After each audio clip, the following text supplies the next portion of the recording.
What's up guys, welcome back to Tech Phantom. And the new phone from an Indian company Lava has launched its first 5G phone, which is an Indian brand, and it's Lava Agni 5G.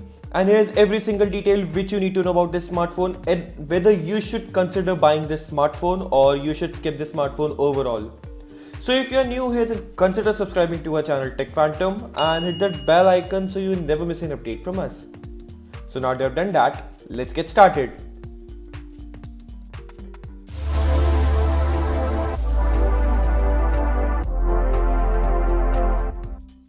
So the very first thing which comes for the 5G lovers is that this phone is indeed a 5G smartphone and it comes with the 5G bands, and these are the medium bands, and right now there is not a allocation of the 5G bands in India, so we have to see for the official 5G bands to launch in India.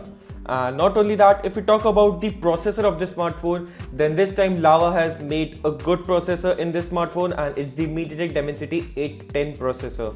Now it's a 6nm processor and it's the latest processor in the market. Earlier, which we see on the Lava phones or the other Indian brands phones, then we see an outdated processors in the smartphone.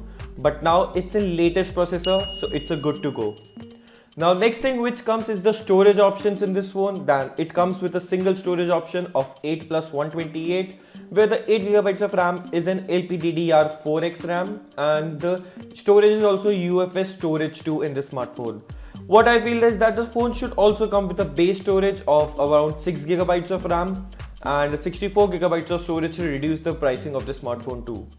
Now speaking about the pricing, then the phone is priced at 20,000 rupees and it's come down to the 18,000 rupees before the pre-booking ends. Now the pre-booking is available till the 17th of this November, and afterwards the phone prices will go at 20,000 rupees.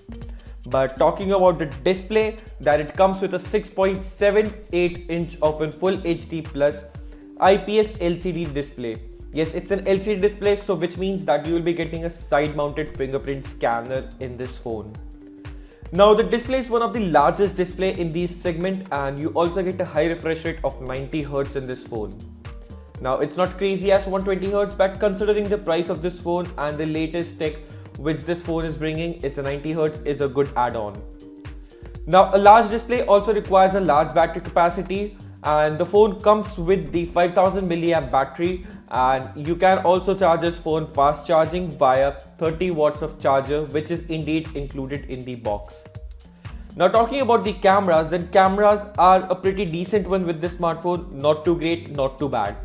There is a 64 megapixel of a quad camera setup, which you get a primary camera of 64 megapixel f1.79 aperture, a 5 megapixel of an ultra-wide camera, a 2 megapixel of a macro and 2 megapixel of depth sensor. Now macro, keeping apart the macro and the depth sensors, the 5 megapixel ultra-wide is a good add-on on this camera, but the 5 megapixel seems to be a bit lower side, but that's decent enough. But if we talk about the selfie camera also, then the selfie camera of the smartphone is a 16 megapixel of a selfie camera, and you can shoot videos up to 1080p at this phone with the selfie camera. Now what you also get with the smartphone is a Ultra HD mode in photography, at which you can take photographs up to 108 megapixel with some software tricks and tricks. And not only that, the phone is indeed a polycarbonate build, which means it's a plastic build phone. And what's one of the best thing about this smartphone is that it comes with a stock Android 11, which means that there will be no ads and no bloatware in this smartphone, so you won't be seeing any pre-installed applications in this smartphone, or even the ads, different ads which you see generally on the other company's smartphone at this price segment, which is really a good add-on on this phone. Now speaking about the extras, what this phone brings is that you get a headphone jack, a Bluetooth 5.1 out of the box, and the phone is also at the thickness of 9.11 thickness, and the weight of this phone is 204 grams, which is a decent one considering how big this smartphone is with a 6.79 inch of a display. A 200 grams phone is a decent one.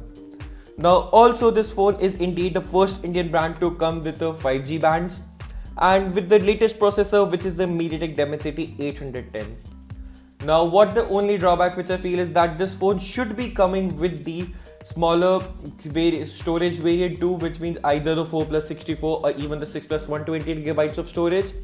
Because what right now is the serious competition towards the Lava Agni 5G is the POCO M4 Pro, which has been launched yesterday only, and this smartphone comes with the 6 plus 128 gigabytes of higher storage and 4 plus 64 gigabytes of base storage.